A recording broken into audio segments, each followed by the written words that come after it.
जिसके ऊपर नरेंद्र मोदी जी का सर पर हाथ है, दुनिया की तो कोई ताकत अभी उसको चुनाव हरा सकती है क्या? चुनाव की मोदी जी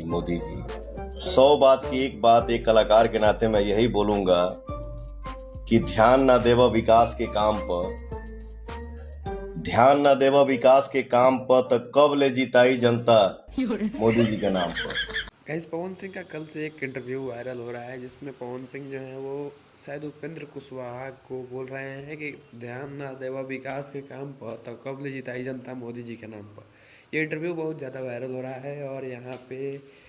कयास ये लगाया जा रहा था कि ये बात मनोज तिवारी को कही जा रही है, क्योंकि मनोज तिवारी जो है वो पवन सिंह को भाजपा में लेने के फेरा में है।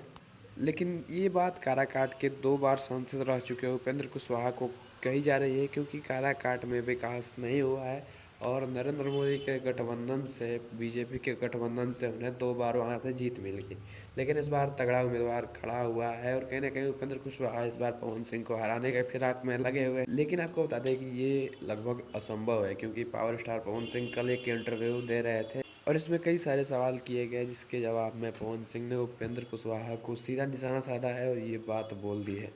कहीं ना कहीं काराकाट लोकसभा क्षेत्र की जनता भी जो है वो उपेंद्र कुशवाहा से इस बार नाराज़ है, क्योंकि पिछले 2 बार से वो वहाँ के सांसद रहे और जो विकास काराकाट में चाहिए था वो विकास नहीं मिल पाया, जिसकी वजह से वहाँ की जनता भी नाराज़ है। खैर, पावर स्टार पवन सिंह का नामांकन जो है वो चुनाव के अंदर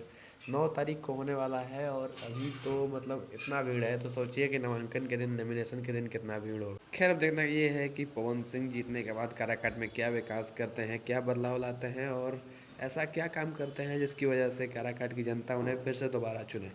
वैसे आपका काराकाट में पवन सिंह और उपेंद्र कुशवाहा में कौन सा फेवरेट कैंडिडेट है? अपनी राय कमेंट में ज़रूर बताना।